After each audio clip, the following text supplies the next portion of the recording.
இப்போது எப்படி ஆகிடும்னா, டைரக்டரை வந்து ப்ரொடியூசர் கன்வின்ஸ் பண்ணுவார் செலவு பண்ணுறதுக்கு. நம்ம வந்து ஐயோ செலவாகுமே அப்படி எடுக்கணும். ஸோ அந்த மாதிரி ஒரு நானாக இருந்தேன்னா இந்த ஃபுட்டேஜை வெளியே காட்டியிருக்கவே மாட்டேன். ஏன்னா இதை மேட்ச் பண்ணுற மாதிரி நம்ம ஆக்சுவல் ஃபுட்டேஜ் எடுக்கிறதுன்றது வந்து சினிமாவில் எடுக்கிறது ரொம்ப ரொம்ப கஷ்டம். இது வந்து இன்னைக்கு he's in this musical prime. ரொம்ப எஃபிஷியண்ட்டாக, ரொம்ப வைப்ரண்ட்டாக, எனர்ஜெட்டிக்காக டெலிவர் பண்ணிகிட்ருக்காரு. அண்டு அவர்கிட்ட வந்து நீங்கள் 30 நாள் இல்லை 2 நாள் இல்லை, ஃபுல் படத்துக்கே நீங்கள் 5 நாள்லேயே பண்ணுவீங்க. எல்லாருக்கும் வணக்கம். ஆக்சுவலாக வந்து நான் இங்கே வந்ததுக்கப்புறம் தான் இந்த படத்துக்கு க்ரியேட்டிவ் ப்ரொடியூசர்னு என் பேர் இருக்குன்றது எனக்கு தெரியும். நான் இந்த படத்தில் இன்வால்வ்டு க்ரியேட்டிவான்னு எனக்கு தெரியும். க்ரியேட்டிவ் ப்ரொடியூசருன்ற டைட்டிலோடு இன்வால்வ்டுன்றது இப்போ தான் தெரியும், எனக்கு இங்கே வந்து தான் தெரியும். மதி வந்து is a very a man with a lot of self respect. எப்படின்னா எதையுமே வந்து he doesn't take it for granted.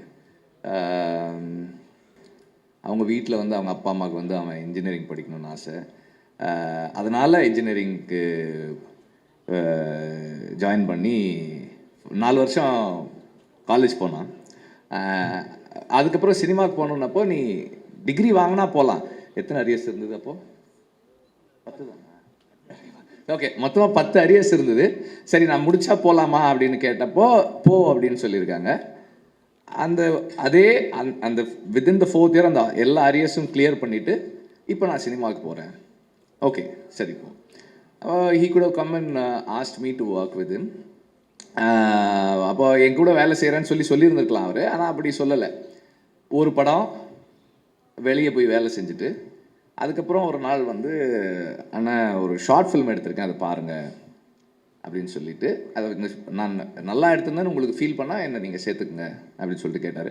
அந்த ஃபில்ம் வந்து அந்த ஷார்ட் ஃபில்ம் அது பொல்லாதவன் முடிச்சு அந்த போஸ்ட் ப்ரொடக்ஷன் டைம்னு நினைக்கிறேன். ஜிவி ஸ்டுடியோவில் தான் நானும் ஜிவியும் தான் பார்த்தோம். பார்த்துட்டு எனக்கு பிடிச்சிருந்தது, நல்லா இருந்தது. அதில் ஆண்ட்ரூ நடிச்சிருந்தார். ஆண்ட்ரூ நான்லாம் ஒன்றா ஒர்க் பண்ணியிருக்கோம், அவர் நடிச்சிருந்தார். பிடிச்சிருந்தது. அப்போ நான் சொன்னேன் சரி எனக்கு பிடிச்சிருக்குப்பா நீ வந்து ஒர்க் பண்ணு அப்படின்னு.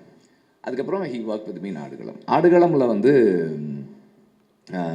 எப்படி விக்ரம் சுகுமாரன் வந்து ஸ்கிரிப்டு, டயலாக், ஷூட்டு அண்ட் டப்பிங்கில் ஒர்க் பண்ணாரோ அது மாதிரி வந்து மதி வந்து எடிட்டிங் அண்ட் போஸ்ட் ப்ரொடக்ஷன். இவங்க கான்ட்ரிபியூஷன் இல்லைன்னா அந்த படம் வாட் இட் இஸ் டுடேன்றது அது அவங்களோட கான்ட்ரிபியூஷனால தான் அது இன்றைக்கி என்னவா அது வந்து சேர்ந்ததோ அது வந்து சேர்ந்தது. அந்த அளவுக்கு டெடிக்கேட்டடாக ஒர்க் பண்ணக்கூடிய ஒரு பர்சன். அப்புறம் அதுக்கப்புறம் வந்து செல்ஃபி ஹேப்பன் ஃபார் ஹிம். செல்ஃபியில் நிறைய சேலஞ்சஸ் அதெல்லாம் முடிச்சு and through out the journey என்னென்னா எப்போவுமே வந்து ஒர்க் பண்ணுறதுக்கும் ஒரு ஒரு ஒரு டீம் பர்சனாக இருந்து டீமுக்குள்ளே கான்ட்ரிபியூட் பண்ணுறதுக்கும் வந்து எப்போவுமே தயங்காத ஒரு பர்சன். அண்டு எல்லா படமுமே வந்து இந்த நான் பண்ணுற எல்லா படத்துலையுமே வந்து எங்களுக்கு வந்து ஃபைனல்னு வரும்போது வந்து அது வந்து ஒரு அந்த கடைசி நேரத்தில் போட்டு எல்லாரையும் கூப்பிட்டு போட்டு காமிச்சு டிஸ்கஸ் பண்ணி இது என்ன ஒர்க் ஆகுதா ஒர்க் ஆகலையா அது பெரிய டிஸ்கஷன் நடக்கும்.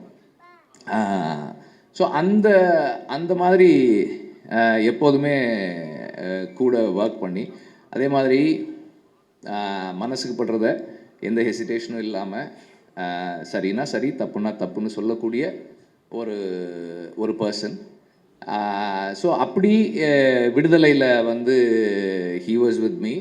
அண்ட் அந்த விடுதலை ஃபர்ஸ்ட் பார்ட்டில் அந்த ட்ரெயின் சீக்வன்ஸ் ஷூட் பண்ணும்போது he was working for that shoot. அதுக்கப்புறமா போஸ்ட் ப்ரொடக்ஷன்லேயும் இருந்தார். ஸோ அந்த நேரத்தில் எல்ரைட் சாருக்கு வந்து மதியோட இன்ட்ரொடக்ஷன், மதி ஒர்க் பண்ணுறதெல்லாம் பார்க்குறாரு. மணியும் எல்ரைட் சாரும் வந்து they are very impressed. They have அவருடைய கான்ட்ரிபியூஷன் அண்ட் இப்போ எல்லோரும் சொன்னாங்களே ரொம்ப பேச மாட்டான்னு, அதில் நல்லா தான் பேசுவாங்க. ஸோ அப்படி அது ஒரு இதுதான். அது என்ன பேசணுமோ எப்போ பேசணுமோ அதெல்லாம் கரெக்டாக பேசுவான், அதெல்லாம் ஒன்றும் இல்லை. So the way he carries himself, the way he puts across his thoughts, அது வந்து எல்ரட் சாருக்கு ரொம்ப பிடிச்சிருந்தது. அப்போ ஒரு தடவை பேசும்போது, சார் நான் நல்ல பையனாக இருக்கான் சார், ஏதாவது ஸ்கிரிப்டு அப்படி ஒரு நல்ல ஒப்பீனியன் இருக்குது அப்படின்னும் போது, அவன் Mathi was working for his film. அப்போது இந்த ஐடியா எனக்கு சொன்னப்போ எனக்கு ரொம்ப பிடிச்சிருந்தது, ரொம்ப நல்லா இருக்குது. பிகாஸ் இந்த மாதிரி ஒரு வேர்ல்டுக்குள்ளே இங்கேயே இருக்குது. அதில் அந்த அந்த இவங்க அந்த அந்த அவர் ஒருத்தர் சொல்கிறாரு இல்லையா, இப்போ எப்படி நிலத்தில் இருக்கவங்களுக்கு ஜல்லிக்கட்டோ அது மாதிரி எங்களுக்கு இந்த பாய்மர படகு போட்டி. நம்ம இங்கே இருக்கோம், நம்ம மக்களில் ஒருத்தருக்கு வந்து இப்படி ஒரு விளையாட்டு இருக்குது, இப்படி ஒரு ஸ்போர்ட் இருக்குது, அது அவங்க வாழ்க்கையோட அவ்வளவு முக்கியமான ஒரு அங்கமாக இருக்குது, ஆனால் நமக்கு தெரியலை. அப்போ இந்த மாதிரியான ஒரு வேர்ல்டை எக்ஸ்ப்ளோர் பண்ணி இப்படி ஒரு ஸ்டோரி சொல்லணும்னு நினைக்கிறது வந்து எனக்கு ரொம்ப நல்லா இருந்தது. I thought it's a very good idea to explore further. நீ அதை இன்னும் ஒர்க் பண்ணு அப்படின்னு சொன்னேன். ஸோ ஹி ஹேட் அந்த அந்த பேக்ரவுண்டில் கொஞ்சம் டெவலப் பண்ணி ஒரு ஒரு ஒரு கான்செப்டாக சொன்னப்போ நான் ப்ரொடியூசர்கிட்ட சொன்னேன், சார் உங்கள் வேர்ல்டுக்குள்ளே ஒரு கதை இருக்குது சார், கதை சொல்கிறாங்க சார், நீங்கள் கேளுங்க அப்படின்னேன். அது ஐ திங்க் அந்த விடுதலை கிளைமேக்ஸ் ஷூட்டிங் ஸ்பாட்லேயே ஏதோ பேசணும்னு நினைக்கிறேன். அந்த இடத்துல சொன்னேன். அப்புறம் லைன் சொன்ன உடனே அவர், சார் சூப்பராக இருக்குது சார். அங்கேருந்து தென் அதுக்கப்புறம் அவங்க அது அப்படி அந்த ஜேர்னி அப்படி போக ஆரம்பிச்சிருச்சு. And I'm very happy that it happened. இப்போ இதில் இருக்கிற டீம், கதிர் பற்றி சொல்லணுன்னா, மற்றவங்களை எனக்கு பர்சனலாக தெரியாது, அஃப்கோர்ஸ் ஜிவியை தெரியும். கதிர் பற்றி சொல்லணுன்னா, one of the few cinematographers who can contribute creatively in script writing. Script ஸ்டேஜ்லேயே வந்து அவரால் வந்து க்ரியேட்டிவாக கான்ட்ரிபியூட் பண்ண முடியும். நான் வடச்சென்னை கதையை ரொம்ப வருஷமாக 2003 எல்லாருக்கும் சொல்லுவேன், பார்க்குற எல்லாருக்கும் சொல்லுவேன். அவள் ஒரு தடவை அவர்கிட்ட சொன்னேன், ஏர்லி டேஸில், பொல்லாதவனுக்கு முன்னாடியா பொல்லாதவனுக்கு அப்புறமா தெரியல, ஏதோ ஒரு டைமில் சொன்னேன். அப்போ சொன்னப்போ என்கிட்ட சொன்னார், இந்த கதையில் சந்திரா தான் ஹீரோ அப்படின்னாரு. சந்திரா மேலே தான் இந்த கதை இருக்குது அப்படின்னாரு. அதாவது சந்திரா மேலே கதை இருக்குன்றதை கண்டுபிடிக்கிறதே வந்து ஒரு பெரிய இதுதான். ஸோ அப்போ ஒரு ஸ்கிரிப்டுக்குள்ளே அவரால் வந்து அவ்வளோ க்ரியேட்டிவாக கான்ட்ரிபியூட் பண்ண முடியும். ஒரு கோ ரைட்டராகவும் ஒர்க் பண்ணக்கூடிய ஒரு சினிமாட்டோகிராஃபர் இருக்கிறது மதிக்கு வந்து ஒரு பெரிய சப்போர்ட்டாக இருக்கும். And editor, art director and all other technicians எல்லாருமே கண்டிப்பாக வந்து இந்த விஷனோட கூட இருப்பாங்கன்ற நம்பிக்கை எனக்கு இருக்குது. ஜிவி ஆஸ் ஆல்வேஸ், ஜிவி வந்து இன்னைக்கு he's in this musical prime. ரொம்ப எஃபிஷியண்ட்டாக, ரொம்ப வைப்ரண்ட்டாக, எனர்ஜெட்டிக்காக டெலிவர் பண்ணிகிட்ருக்காரு. அண்டு அவர்கிட்ட வந்து நீங்கள் 30 நாள் இல்லை 2 நாள் இல்லை, ஃபுல் படத்துக்கே நீங்கள் 5 நாள்லேயே பண்ணுவீங்க. அது வந்து one of his very special qualities. he doesn't tire. எந்த நேரமாக இருந்தாலும், எந்த டைமாக இருந்தாலும், அன்னையிலேருந்து இன்றைக்கி வரைக்கும் அப்படி தான் இருக்குது. நான் முன்னாடியெல்லாம் வந்து நைட்டு 12 மணிக்கு மெசேஜ் பண்ணுவேன், what are you doing, then next question where are you, அப்படி. இங்கே தான் ஆஃபீஸில் தான் இருக்கேன். If you are in the studio I will come, okay come, I will come. Night ஒரு 12:30 மணிக்கு போவேன், அதுக்கப்புறம் உட்காந்து ஒர்க் பண்ணுவோம். இன்றைக்கும் அப்படி தான். பட் நான் நைட்டு 12:30 மணிக்கு அவருக்கு மெசேஜ் அனுப்புறதில்ல. Otherwise the same energy is there. எந்த நேரத்துலையும் ஒர்க் பண்ணுறதுக்கு டயர் ஆகாத ஒரு பர்சன். அண்ட் பேக்ரவுண்ட் ஸ்கோரில் இன்றைக்கி வந்து is able to create such impact, ரொம்ப இம்பேக்ட்ஃபுல்லான பேக்ரவுண்ட் ஸ்கோர் பண்ண முடியுது அவரால். அண்டு ஒரு ஸ்டார் ஃபில்ம்னா அதுக்கு ஒரு அப்ரோச் வச்சுருக்காரு, ஒரு கண்டென்ட் ஃபில்ம்னா அதுக்கு ஒரு அப்ரோச் வச்சுருக்காரு, எல்லாமே நல்லா பண்ணுறாரு. அண்ட் இந்த ஃபில்முக்கு ஒரு மிகப்பெரிய ஸ்ட்ரென்த்தாக இருக்கும் ஜிவியோட மியூசிக்ன்றதுல எனக்கு எந்த டவுட்டுமே இல்லை. அண்டு இந்த படத்தை இப்போ அவங்க ரெக்கியில் எடுத்த இந்த ஃபுட்டேஜ் வந்து நான் எப்படி பார்க்குறேன்னா, நானாக இருந்தேன்னா இந்த ஃபுட்டேஜை வெளியே காட்டியிருக்கவே மாட்டேன். ஏன்னா இதை மேட்ச் பண்ணுற மாதிரி நம்ம ஆக்சுவல் ஃபுட்டேஜ் எடுக்கிறதுன்றது வந்து சினிமாவில் எடுக்கிறது ரொம்ப ரொம்ப கஷ்டம். இதை வந்து அவங்க வெளியே காட்டுறதே வந்து அவங்க கான்ஃபிடென்ஸ் தான் சொல்லுது. It's going to be a very challenging task for everybody to create this, to be part of this behind the camera and in front of the camera. ரொம்ப ரொம்ப பெரிய சேலஞ்சு. மதி வந்து I think is taken up a very very very big challenge. But என்னன்னா, சூரி மாதிரி ஒரு டெடிக்கேட்டடான ஒரு ஆர்டிஸ்ட்டும், எல்ரெட் மாதிரி ஒரு பேஷனட்டான ப்ரொடியூசரும் இருந்தால், அவர் எல்ரெட் சார் வந்து நம்ம ப்ரொடியூசர் வந்து அவருடைய என்ன சொல்கிறது, ப்ரொடியூசராக இருக்குது அவருக்கு செகண்ட் ஜாப் தான். அவர் வந்து ஃபஸ்ட்டு வந்து ஏடி தான். அவர் ஃபஸ்ட்டு அசிஸ்டன்ட் டைரக்டர் தான். நம்ம ஏதாவது சொன்னால் கூட, சார் அன்னைக்கு சொல்லும்போது அப்படி சொன்னீங்களே சார், வேணாம் சார், இப்போ இப்படி எடுத்துக்கலாம் சார். ஐயோ சார் அது நல்லா இருந்ததே சார். சார் இல்லை சார், ஒரு 2-3 நாள் எக்ஸ்ட்ரா ஆகும் சார். அப்படியா சார், போயிடுவார். போன உடனே ஒரு 1/2 hour கழிச்சு மணி அடிப்பார். சார் சொன்னார் சார், அது ஒரு 3 days ஆனால் கூட பரவாயில்ல எடுத்துடலான்னு சொன்னார் சார். இல்லை மணி பட்ஜெட் இல்லை சார் அதெல்லாம் சார் பார்த்துக்கிட்டார் சார். இல்லை இப்போ பீட்ரு வரணுமே, அதுக்கு பீட்ரு சார் அது பேசிக்கலாம் சார். சார் வந்து அது எடுத்துட்டா நல்லா இருக்குன்றாரு சார். இப்போது எப்படி ஆகிடும்னா, டைரக்டரை வந்து ப்ரொடியூசர் கன்வின்ஸ் பண்ணுவார் செலவு பண்ணுறதுக்கு. நம்ம வந்து ஐயோ செலவாகுமே அப்படி எடுக்கணும். ஸோ அந்த மாதிரி ஒரு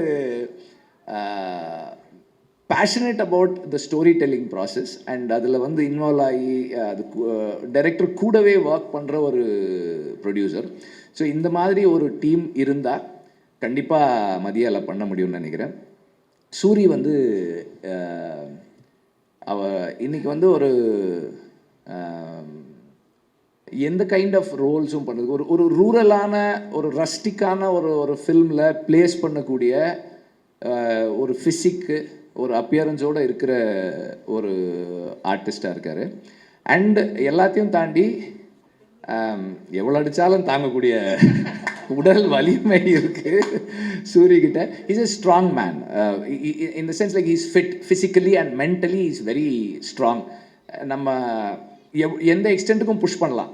இப்போ இந்த அவங்க அந்த அந்த அந்த ட்ரோன் ஷாட்லேயே இந்த படகு திரும்பும்போது ஒருத்தர் வந்து தண்ணியில் விழுந்துடுறாரு. இப்போ இந்த மாதிரி தண்ணியில் விழுந்து தூக்கி, இப்போ சூரியன்னா தூக்கி டக்குன்னு தலையை தோட்டு அடுத்த டேக் போகலாம் அப்படின்றலாம். மற்றவங்க அப்படி முடியுமான்னு தெரியலை. சூரிய வந்து நிறைய தயாராகணும் அதுக்கு. அப்புறம் வந்து அவர் சுஹாஸுக்கு வந்து ஒரு சிறப்பு நன்றி. அவர் எடுத்துக்கிட்ட எஃபர்ட்டுக்கு, இங்கே தமிழில் பேசணும்னு எடுத்துக்கிட்ட முயற்சி இருக்கு இல்லையா, அதுக்கு வந்து ஒரு ரொம்ப சிறப்பான நன்றி. ஏன்னா அவர் வந்து இப்போ நம்மளே வந்து பாதி தமிழ் பாதி இங்கிலீஷில் தான் பேசுகிறோம். ஆனால் இங்கே வரும்போது தமிழில் பேசணும்னு அவர் போட்ட அந்த அந்த முயற்சி வந்து ரொம்ப பாராட்டுக்குரியது. Special thanks, you have impressed me. So and எல்லாருக்கும் வந்து என்னுடைய வாழ்த்துக்கள். அண்டு மதியை வந்து நான் திட்டலை, நான் கொஞ்சம் அழுத்தமாக சஜஸ்ட் பண்ணேன், அவ்வளோதான். மணியை பற்றி சொல்லணும். மணி வந்து எல்ரெட்டுடைய ஒரு என்ன சொல்கிறது, ஒரு ஃபில்டர். மணி வந்து எதை எப்படி எங்கே யார்கிட்ட சொல்லணுன்றதை வந்து ரொம்ப பக்குவமாக ஹேண்டில் பண்ணி ஒரு ப்ராஜெக்டை பத்திரமா, இந்த படத்தினுடைய பாய்மரம் வந்து மணி தான் கரெக்டாக வந்து கொண்டு போய் சேர்க்கறதுக்கு வந்து மணி வந்து எப்போதுமே முயற்சி பண்ணிக்கிட்டே இருக்கிற ஒரு ஆள். அண்ட் எல்லாருக்குமே வந்து என்னுடைய வாழ்த்துக்கள். அண்ட் ஒவ்வொரு கட்டத்துலையும் அந்த படத்தை நான் பார்த்துட்டே இருக்க போகிறேன். என்னுடைய கருத்துக்களை அழுத்தமாக சொல்லிக்கிட்டே இருக்க போகிறேன். Thank you very much. நன்றி சார்.